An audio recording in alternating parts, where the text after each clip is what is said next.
What we celebrate at Christmas is not so much the birth of a baby, as important as that is, but what's so significant about the birth of that particular baby is that in this birth we have the incarnation of God Himself.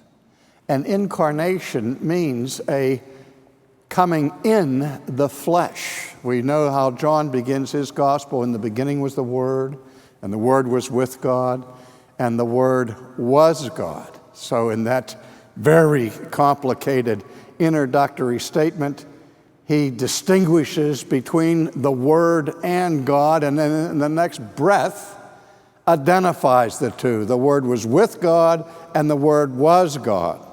And then at the end of the prologue, he says, and the Word became flesh and dwelt among us.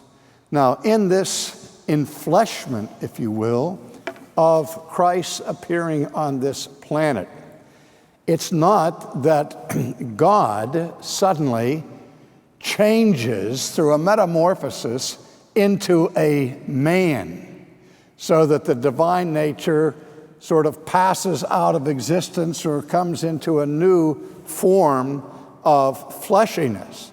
No, the incarnation is not so much a subtraction as it is an addition, where the eternal second person of the Trinity takes upon himself a human nature and joins his divine nature to that human nature for the purpose of redemption.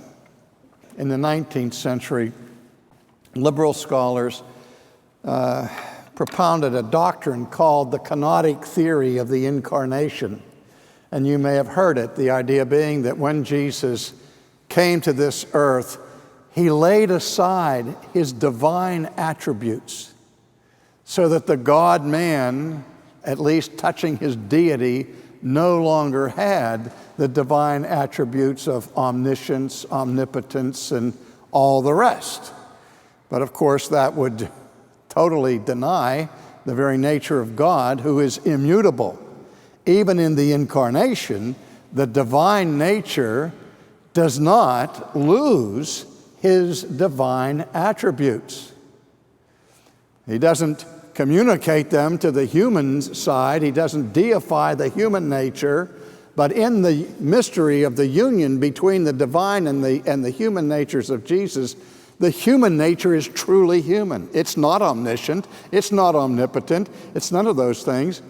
But at the same time, the divine nature remains fully and completely divine. B.B. Warfield, the great scholar at Princeton, in remarking on the kenotic theory of his day, said the only kenosis that theory proves is the kenosis of the brains of the theologians who are propagating it, that they've emptied themselves of their common sense. But in any case, what is emptied is glory, privilege, exaltation. Jesus, in the incarnation, makes himself of no reputation.